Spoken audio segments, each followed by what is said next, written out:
Queridos irmãos, o ano mal começou e o mundo inteiro já está de pernas para o ar.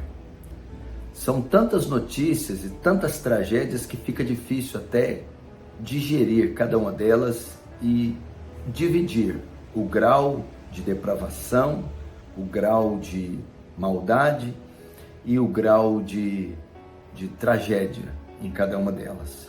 Você deve ter acompanhado recentemente essa chacina que ocorreu em um bar em Cuiabá. Aonde nós vamos parar? Aonde esse mundo vai parar dessa forma? Pessoas ali jogando sinuca e por causa de perda de apostas resolveram, por serem zombados, executarem todos que estavam no bar com armas de grosso calibre. O que é isso, irmãos? Que coisa horrorosa está acontecendo com os homens. Você olha de um lado uma guerra que parece não ter fim na Ucrânia, com interesses espúrios e ilegítimos de ambas as partes. Você vai do outro lado um terremoto, um dos maiores das últimas décadas, fazendo dezenas e dezenas de milhares de vítimas na Síria e na Turquia. E o terror está longe de terminar. Por outro lado, você vê no Brasil uma das festas mais profanas do mundo, o Carnaval, que esse ano passou de todos os limites. Além das doenças sexualmente transmissíveis, das depravações e orgias que os homens cometem com os seus corpos, nós também tivemos blasfêmias, o nome de Deus sendo blasfemado mais uma vez. O homem parece que perdeu a noção da moral, da integridade, do bom senso e parece que perdeu a vergonha. Conversando com Paul Washer esses dias, ele disse que parece que Satanás agora tirou sua máscara. Não está mais atuando de modo velado. Já está mostrando claramente que é pessoalmente ele, quem ele é, como ele age e que está agindo na cara de todos nós.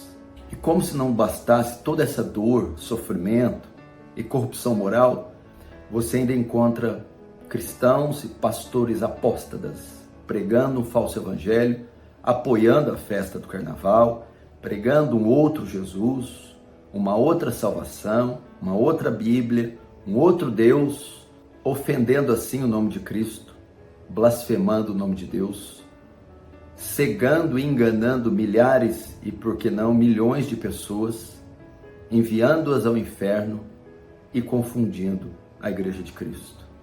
Mas nós não devemos nos assustar com tudo isso. Isso foi previsto na Escritura para os tempos do fim, com relação a essa depravação, essa brutalidade com que os homens têm se portado nesses dias. Paulo, escrevendo a Timóteo, na sua segunda epístola, capítulo 3, diz assim: sabe, porém, isto, nos últimos dias sobrevirão tempos difíceis. A palavra difíceis no original grego quer dizer selvagens. É a mesma palavra usada para o endemoniado gadareno, quando queriam acorrentá-lo e ninguém podia amansá-lo. É uma fera indomável. Tempos onde os homens iam se portar como animais. Tempos onde não ia haver escrúpulo. Tempos onde as pessoas iriam se tornar bestas incontroláveis, pervertidas, animais irracionais. Tempos de intensa atividade demoníaca sobre a terra, por causa do desejo e da obsessão desenfreada dos homens. Por isso que cenas como essa, da chacina do bar, ou dessa perversão generalizada no carnaval, não podem ser para nós motivo de surpresa. E por isso que elas acontecem e acontecerão. E Paulo prossegue. Sabe, porém, isso, nos últimos dias sobrevirão tempos difíceis, pois os homens serão egoístas. Agora ele explica a característica desse tempo selvagem. Os homens serão egoístas, avarentos, jactanciosos, soberbos, arrogantes, blasfemadores. É isso que você tem assistido aí, por meio das mídias, dos artistas e dos canais de comunicação. Desobediente aos pais, rebeldia, ingratos, ingratidão marca esse século.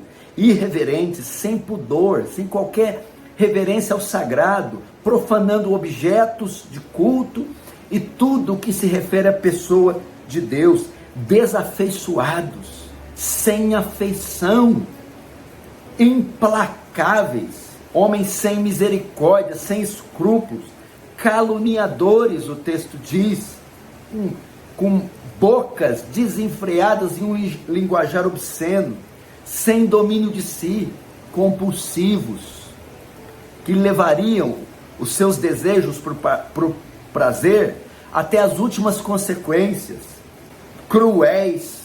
A crueldade não marca nosso século, os crimes bárbaros, as decisões, leis, corrupção, uma coisa assim, sem pingo de misericórdia, inimigos do bem.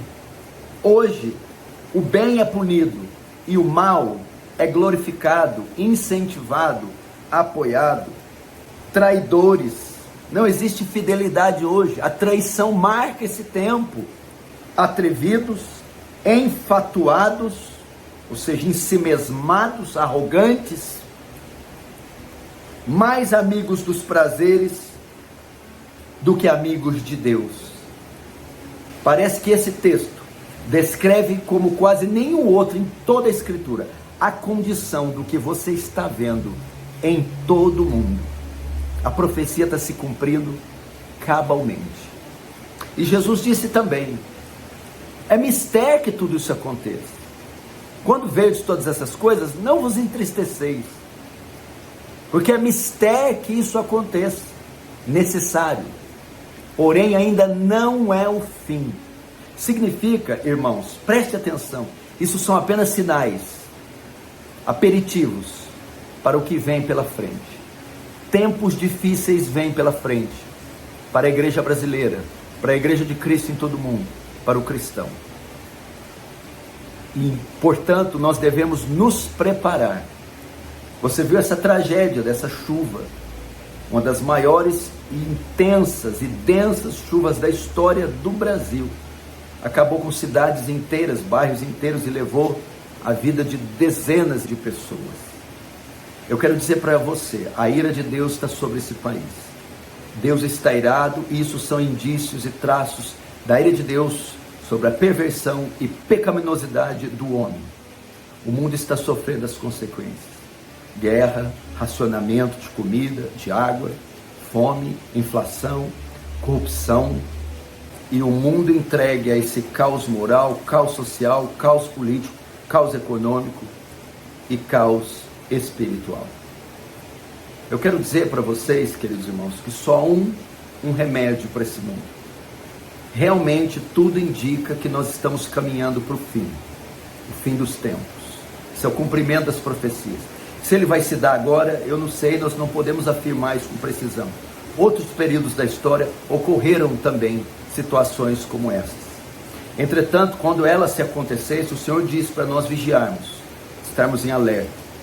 Eu gostaria de dar 2 conselhos para você.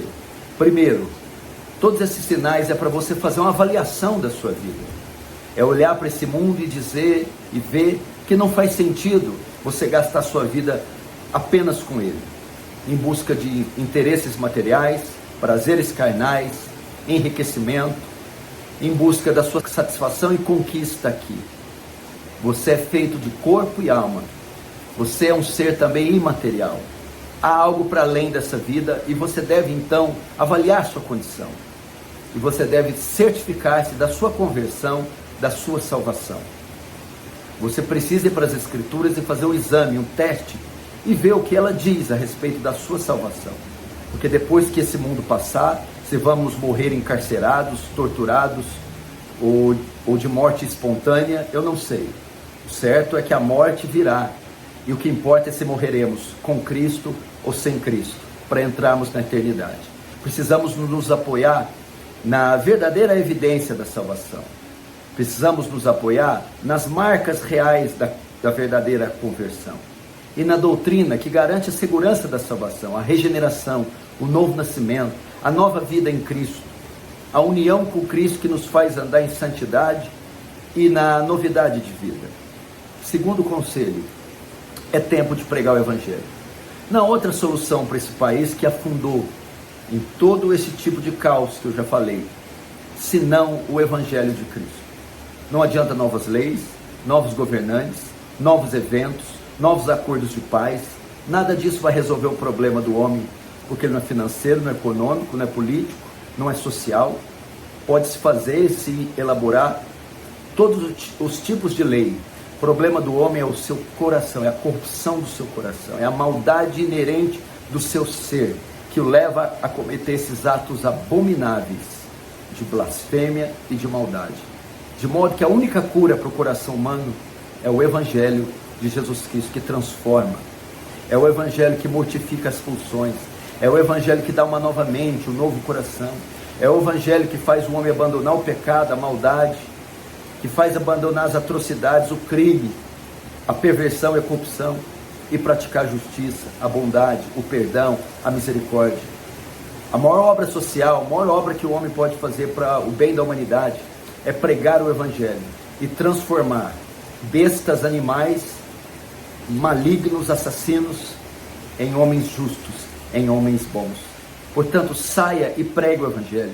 Pregue o Evangelho na rua, pregue o Evangelho na escola, pregue o Evangelho no seu trabalho, pregue o Evangelho pelo celular, por palavra escrita, por áudio, por vídeo. Mande links de pregação. Pregue o Evangelho em grupos familiares, abra sua casa e chama os vizinhos. Pregue o Evangelho na viagem, no aeroporto, no ônibus, no avião. Pregue o Evangelho em tempo e fora de tempo. Mas não é esse Evangelho maldito da prosperidade, do curanderismo, do coach. É o Evangelho do arrependimento, da cruz de Cristo. É o Evangelho que diz que Deus se fez homem na pessoa do seu Filho e levou sobre ele na cruz o pecado do homem. Esse pecado que trazia punição e condenação, não a ter caroços, doenças, enfermidades, mas a condenação, a sofrer a ira de Deus no inferno para sempre. E ao se fazer homem na cruz, leva o nosso pecado, e ao se levar o pecado, leva a culpa, e levando a culpa, tem que satisfazer as demandas da justiça de Deus, e ele satisfaz morrendo, sofrendo a ira de Deus. Ao pregar isso, chame o pecador ao arrependimento, diga que o Evangelho veio trazer o perdão dos pecados e a reconciliação com Deus, mediante a morte de Cristo, e peça para ele depositar a fé no Senhor Jesus Cristo. Fazendo assim, ele não promete uma vida boa, isenta de mal, de sofrimento, de doenças e de perseguição. Essas coisas virão, mas ele promete duas coisas: a proteção, o livramento, o consolo nesses tempos difíceis e a vida eterna em novos céus e nova terra, quando você ou esse pecador morrer. O segundo conselho, o terceiro conselho que eu peço, então o primeiro, cuide da sua vida. O segundo, pregue o Evangelho para essas pessoas em tempo e fora de tempo. O terceiro, para todos vocês que me ouvem, quer cristãos, não cristãos, quer de fé católica, espírita, kardecista, ateus, quem quer que seja, você está vendo o que está acontecendo. Tragédias naturais que homem nenhum, nação nenhuma tem controle e podem vir a qualquer lugar. Quem, por exemplo, imaginou, sonhou que as chuvas de verão seriam tão intensas e causariam tão estrago e tanta morte? Quem imaginou que um terremoto dessa magnitude viria e acabaria com boa parte desses países? Quem imaginou que nós estaríamos vendo o que nós estamos vendo no campo político, econômico e financeiro? Ninguém está isento do perigo, ninguém está isento dos crimes, ninguém está isento da corrupção, da morte, ninguém está isento dos males. De modo que a única esperança para você nesses dias é o Senhor Jesus Cristo. Não adianta se apoiar em governo, em partido, em políticos. Não adianta você se esconder numa casa nas montanhas. Não adianta você encher o seu armazém e estocar comida e remédios. É impossível fugir do mal que assola esse mundo todo. Parece que o inferno abriu a boca, os demônios estão saindo. É o cumprimento das 7 trombetas, dos 7 selos. É o cumprimento, a terra coberta de escuridão. E a única pessoa que pode nos salvar e nos amparar nesses dias é o Senhor Jesus Cristo. Corra para Ele, confesse sua fé nele, arrependa dos seus pecados. Leia a Bíblia e as Escrituras, é o único manual de sobrevivência para os tempos de hoje. Só assim você vai escapar do que está por vir e o que cobrirá toda essa terra, começando por nosso país, o Brasil. A solução para ele é o Senhor Jesus Cristo, é o Evangelho de Cristo. Que Deus tenha misericórdia do mundo, que Deus tenha misericórdia dos continentes, das nações, que Deus tenha misericórdia da nação brasileira. Que Deus tenha misericórdia da Igreja de Cristo.